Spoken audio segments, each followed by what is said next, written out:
The first time he changed my lyrics, I thought he was just being an arrogant jerk. By the fifth time, I realized he was bleeding pieces of himself onto the page and maybe, just maybe, trying to bleed into me too. Music was supposed to be clean-cut business. Deadlines, contracts, catchy hooks. Nothing personal. But the moment Evan slid into my life, nothing stayed business. Nothing stayed clean.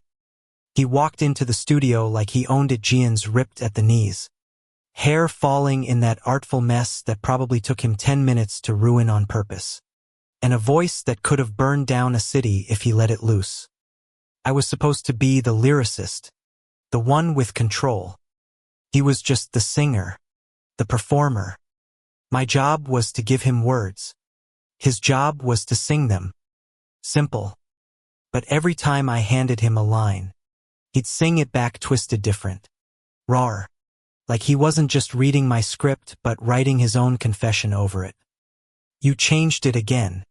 I snapped one afternoon, slamming my pen down. The room was dim except for the soft glow of the desk lamp. The whole studio thick with the smell of burnt coffee and stale ambition.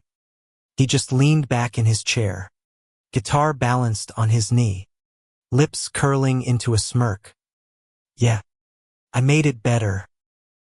Better. My voice cracked with irritation. It's not your job to. Maybe it is. He cut in, low and smooth, like honey laced with gasoline. His eyes met mine, sharp, unblinking. Maybe you don't hear it the way I do. Maybe you don't feel it. God, I hated him. God, I couldn't stop staring at him. Our project wasn't small. We were in New York, fighting tooth and nail to produce an album for a rising star who couldn't afford to fail. The label had shoved Maya, nobody lyricist from Chicago, into this mess with Evan, who already had a fan base big enough to fill stadiums but a reputation for burning bridges. Make it work. The producer had barked before vanishing into some other crisis. So there we were, two strangers locked in a soundproof box, meant to pull poetry out of pain and turn it into something the world would want to sing along to. But the pain wasn't just in the music anymore. It was in the way he looked at me when he thought I wasn't watching. It was in the way he bent my words until they weren't mine anymore, they were his. Soft confessions disguised as choruses. Bruised longing tucked into bridges. And the worst part, the songs sounded better that way. You don't get it. Evan muttered late one night, when the rest of the crew had left and the city's heartbeat thumped faintly through the studio walls. He sat on the floor, back against the sound booth, his guitar across his lap like it was the only thing keeping him grounded. These songs, they can't just be pretty.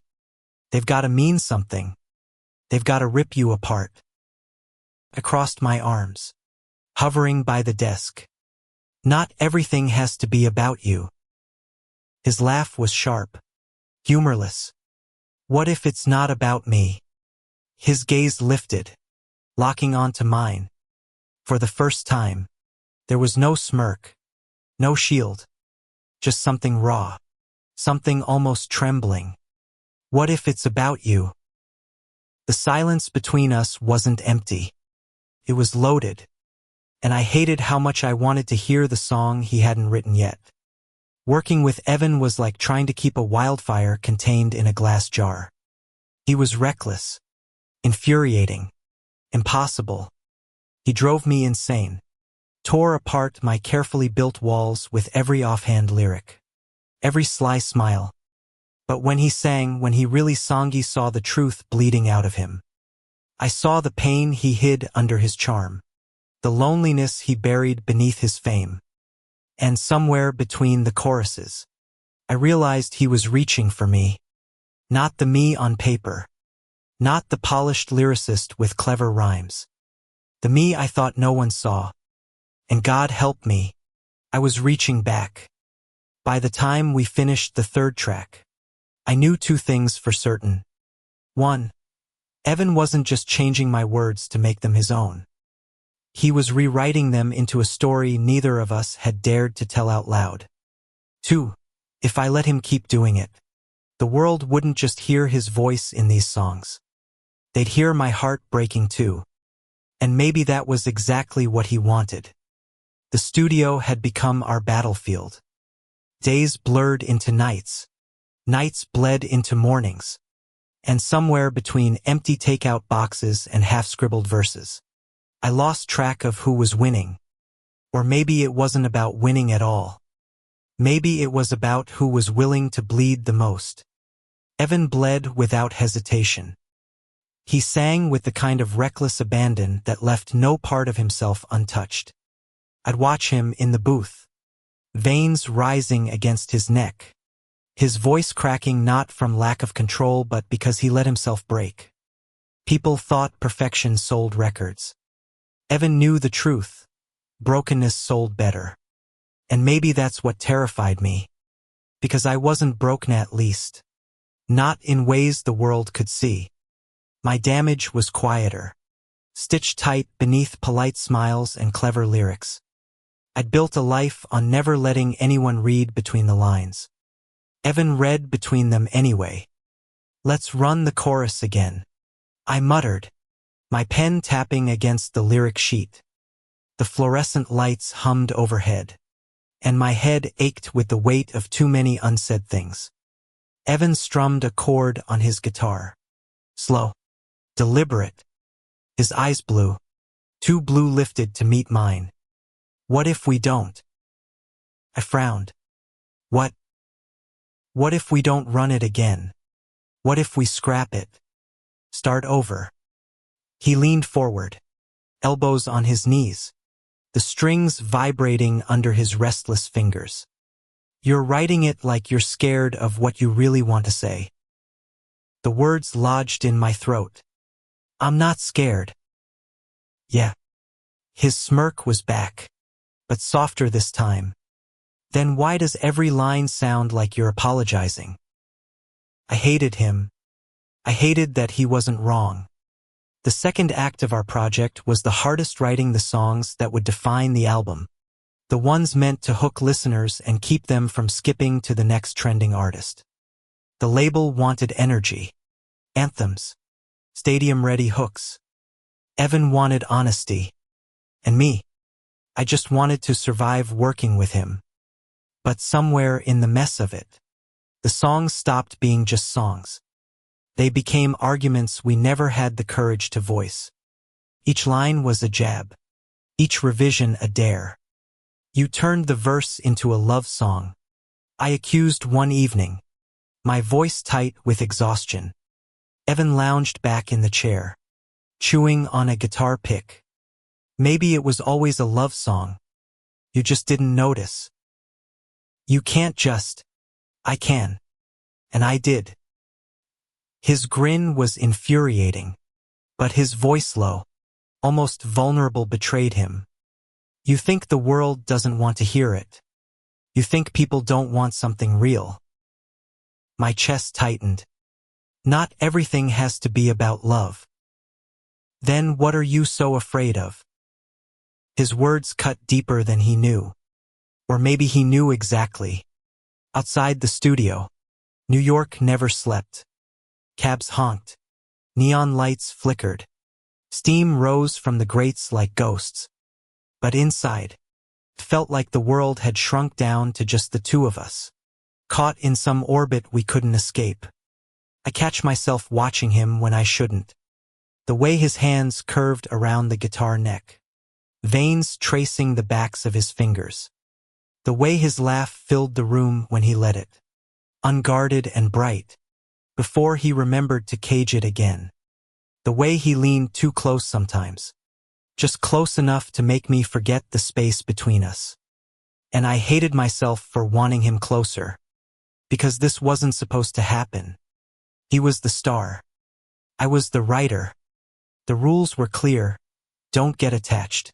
Don't get personal. Don't get burned. But the rules never survived the fire. The breaking point came halfway through the album. We were working on a ballad. One meant to anchor the whole record. I'd written the lines carefully, polished until they gleamed, safe and poetic. Evan took one look and shook his head. No. My jaw clenched. What do you mean? No. It's hollow. He shoved the sheet back at me. It doesn't hurt enough. It's not supposed to hurt. It's supposed to resonate. He stood then, pacing the room like a caged animal. Resonance without pain is just noise. People don't want noise. They want truth. My hands curled into fists. Not everyone wants to bleed their truth into a microphone. Maybe not. He stopped, turning toward me, eyes blazing. But I do. And so do you. The words hit harder than they should have. I opened my mouth to argue, but nothing came out. Because deep down, I knew he was right. And that scared me more than anything else. That night, I stayed after he left. The studio was empty, the city buzzing faintly outside, and I sat staring at the lyric sheet he'd tossed aside. My pen hovered uselessly over the page. He wanted truth. But truth was dangerous. Truth meant letting someone see the cracks I'd hidden for years. The parts of me that weren't strong or clever or untouchable. Truth meant giving him a piece of me I wasn't sure I'd get back. I told myself I wouldn't do it. But when the ink finally bled onto the paper, it wasn't safe anymore. It was raw. It was real. And I hated how much of him had gotten into me. The next day, I handed him the new draft. He read it once, twice, then looked up at me with something unreadable in his eyes. You finally wrote it, he said softly. Wrote what? My voice came out hoarse. The way you feel. I froze. It's not. He cut me off with a quiet laugh. Not mocking this time. Just said. You don't have to admit it. The song already did. And then he sang it. His voice filled the room. Rough around the edges. Trembling in places where mine had cracked on the page. It wasn't perfect. It wasn't polished. But it was the most beautiful thing I'd ever heard. Because it was real.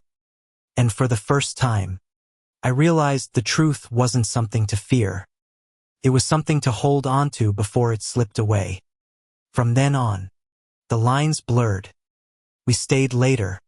Our arguments softened into laughter. Our silences filled with something heavier than words. He'd nudge me when I overthought a lyric. I'd roll my eyes when he got too dramatic. And somehow, in the middle of all the chaos, it felt less like work and more like. But there was always the unspoken. Always the weight of what we weren't saying. Every time he changed a line, every time he let his gaze linger too long, I felt it. Every time I let him get away with it, I knew I was complicit. And yet, I couldn't stop. Because maybe I didn't want to. The first crack in my defenses didn't happen in the studio. It happened outside, where New York chewed people up and spit them out without remorse. It was late, sometime past midnight, and the rain was coming down in sheets. I'd stayed behind to revise a draft the label wanted yesterday. My brain fried from caffeine and stubbornness. When I finally stumbled out onto the street, drenched in neon light and exhaustion, I didn't expect him to be there. Evan leaned against the wall like he had all the time in the world. Hood up, sneakers soaked, cigarette dangling between his fingers though it wasn't lit. He looked up when he heard me, and even in the pouring rain, he smiled. What the hell are you doing here? I asked, tugging my jacket tighter around me. He shrugged. Could ask you the same thing. I work here. I snapped.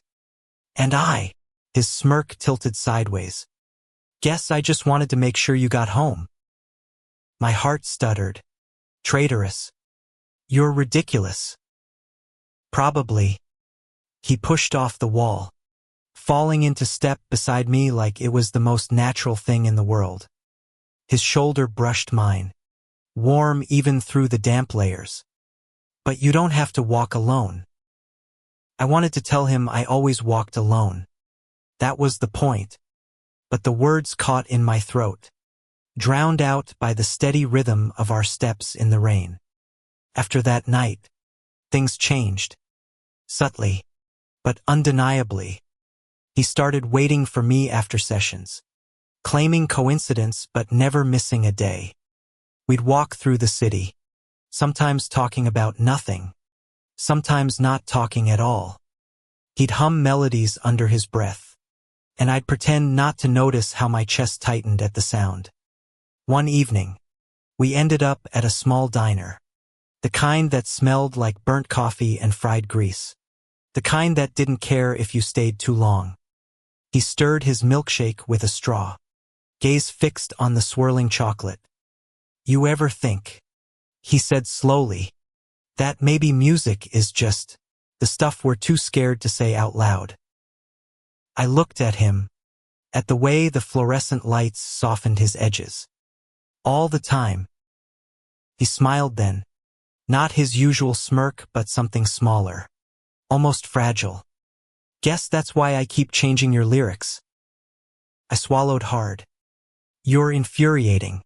You know that?" "Yeah." His eyes flicked up to mine.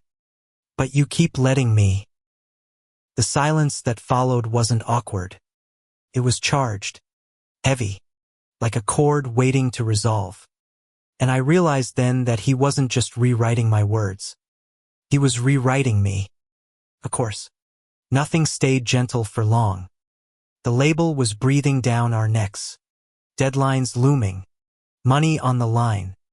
One wrong move and the project would collapse, taking both our careers with it.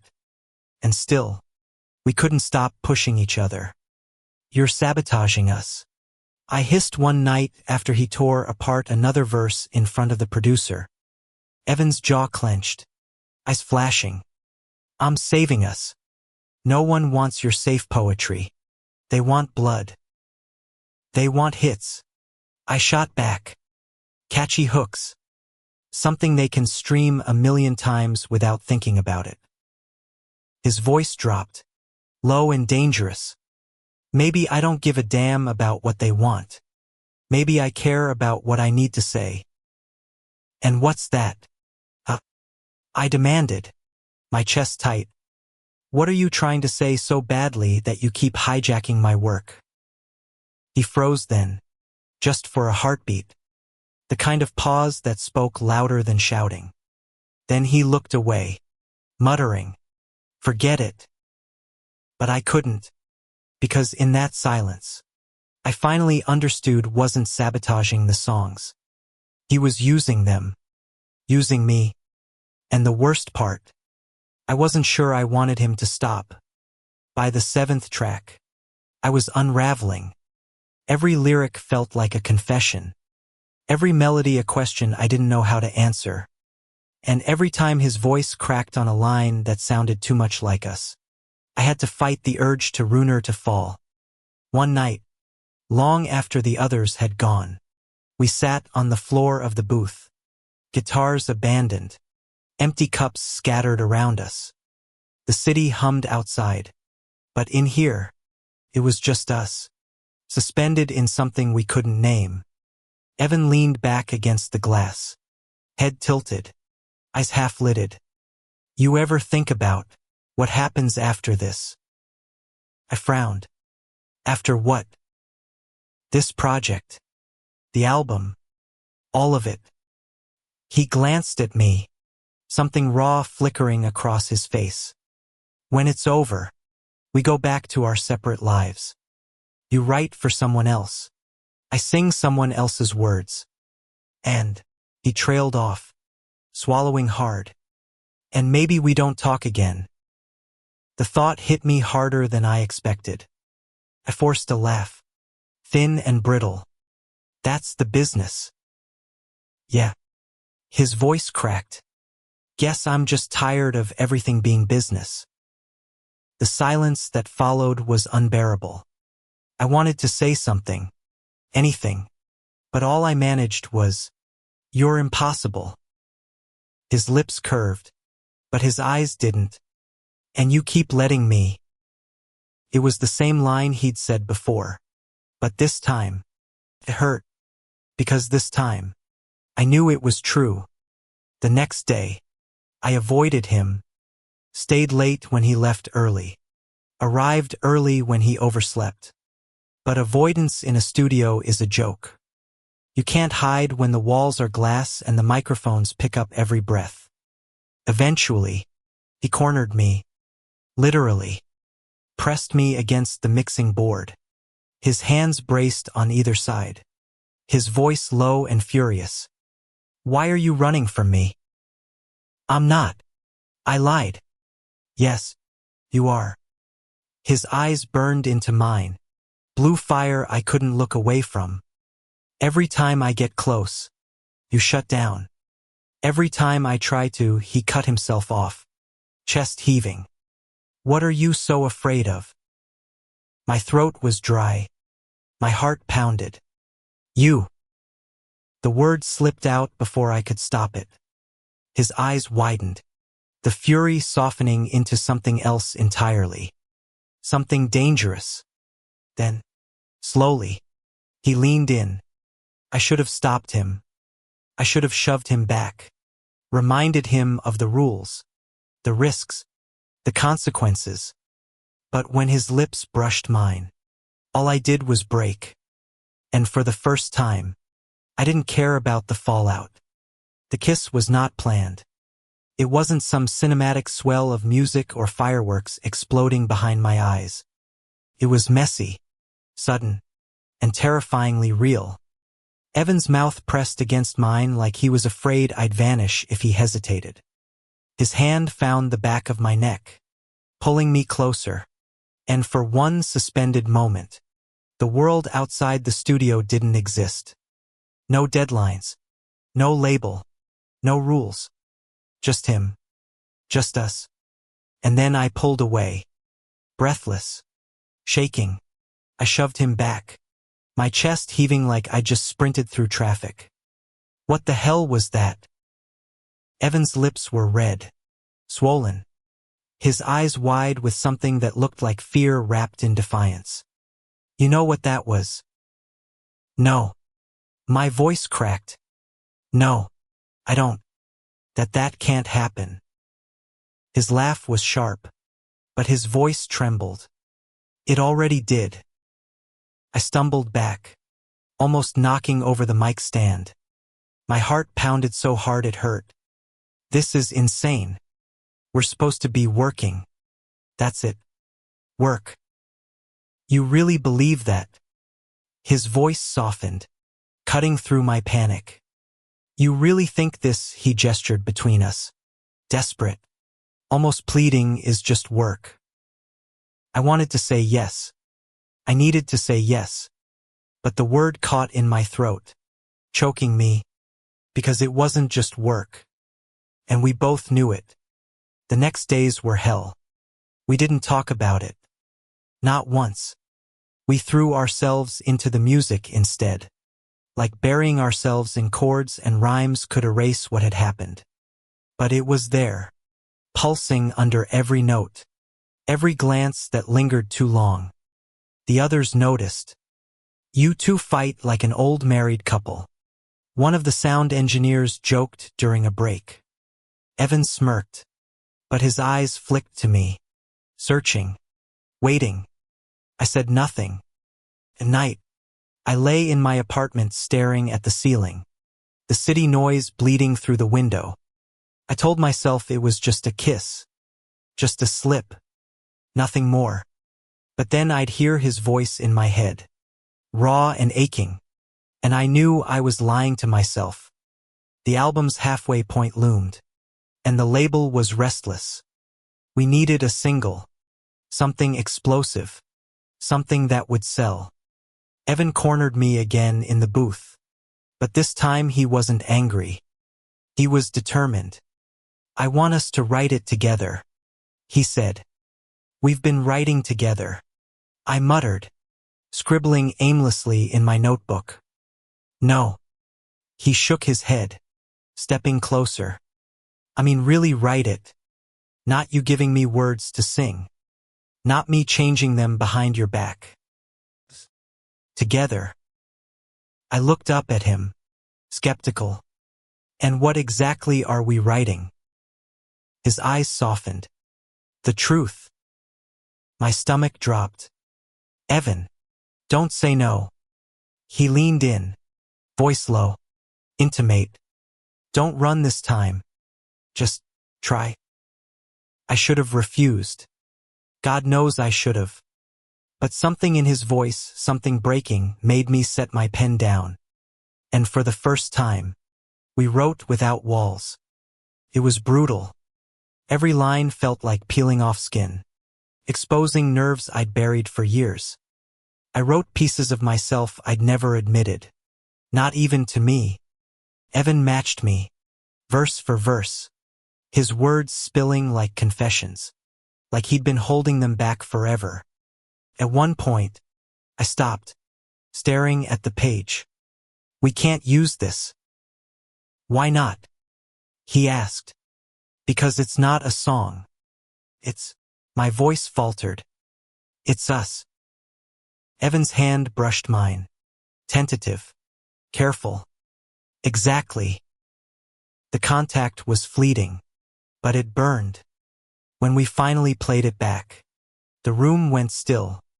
The song wasn't polished, wasn't perfect, but it was alive. It breathed. It ached. It loved. And it terrified me, because if the world heard it, they'd hear everything I was too scared to say. Word of the track spread fast through the studio. The producer called it magic. The label called it risky, and I called it dangerous. But Evan, he called it inevitable. This is the one.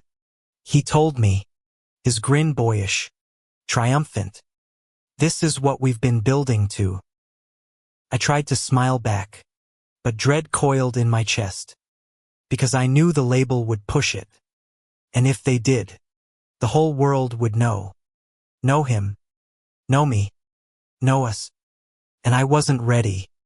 The night before we were set to record the final take, I found him on the rooftop. The city stretched out around us. Endless lights.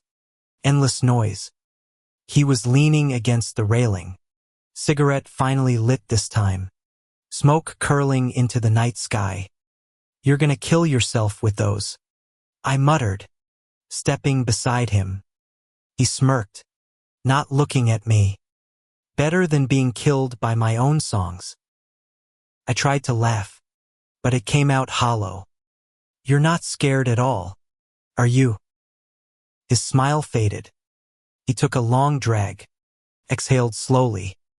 Of the label. No. Of the fans. No. He finally turned to me, eyes raw, unguarded. Of losing you.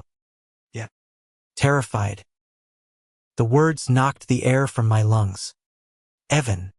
He dropped the cigarette, crushed it under his shoe, and stepped closer. Don't tell me you don't feel it. Don't lie to me. Not after everything we've written. My chest burned.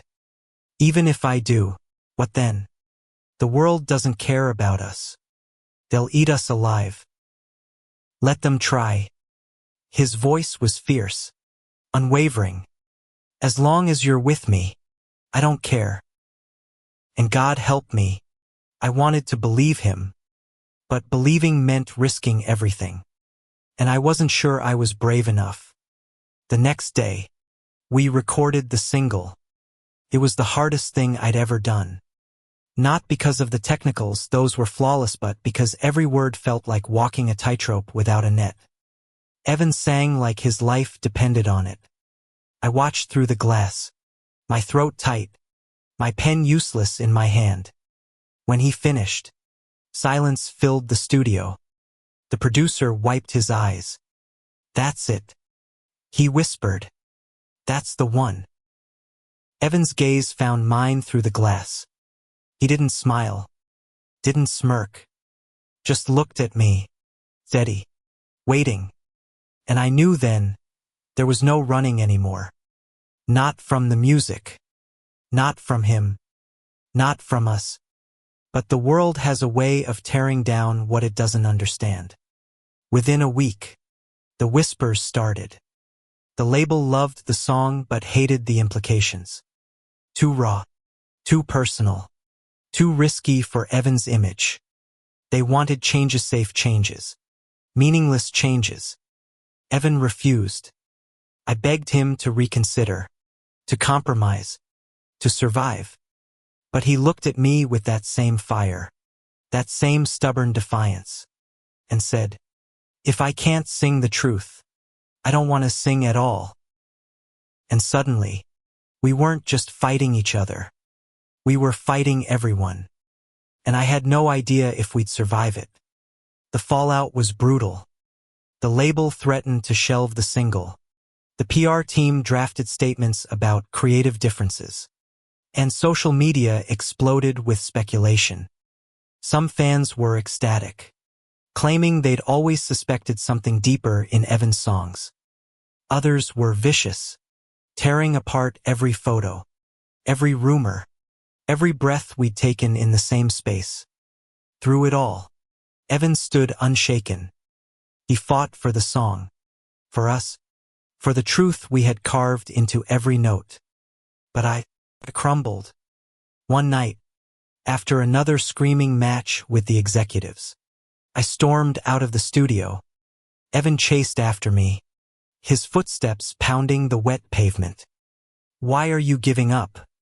he shouted, rain slicking his hair to his forehead. "Because it's easier." My voice broke, raw and desperate. "Because fighting means losing everything I've worked for. Everything I am."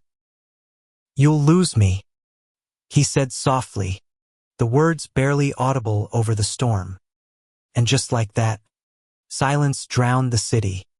My heart clenched, because I knew he was right. And losing him felt like a price I couldn't pay. The breaking point came 2 weeks later. The label presented an ultimatum: rewrite the song or scrap the album. Evan refused. I hesitated. We didn't speak for 3 days. The studio felt empty without him. Like the walls themselves missed his laughter, his fire. When he finally walked back in, he looked exhausted but resolute. "I'm done fighting them," he said simply. My chest tightened. "You mean?" "I'm walking away." He smiled, but it was heavy with pain. "They can keep the album. I don't care. I care about the music. I care about—" His voice faltered. "I care about you." Tears burned my eyes before I could stop them. He stepped closer, gently taking my hands. "We'll make our own music. Our way. No rules. No cages. Just us." The idea terrified me. No label. No safety net. Just the two of us against the world. But when I looked into his eyes, blue, fierce, unrelenting, I realized I wanted nothing else. So we did it. We walked away. The headlines screamed betrayal. The industry called us reckless. But for the first time, I felt free. Evan rented a small studio in Brooklyn. Nothing fancy. Just 4 walls and a battered piano. We worked day and night, pouring everything into the songs: our fear, our love, our truth. It wasn't easy. Money was tight. Doubts haunted me. But every time I wanted to give up, Evan was there. He'd nudge me with his stupid grin, whisper lyrics in my ear when I was too tired to write, hold me when the world felt too heavy. And somewhere in the mess, I realized something simple and terrifying. I loved him. Not just his music. Not just his fire. Him. The boy who ruined my lyrics because he was too scared to say what he felt. The man who kissed me like the world could end tomorrow. The fool who risked everything just to stand beside me. Months later, we released the song ourselves. No label, no backing. Just two idiots with a dream and a truth too big to bury. It spread like wildfire. Not because it was perfect, but because it was real. People felt it. They saw themselves in their heartbreaks, their secrets, their love. And for the first time, I wasn't afraid.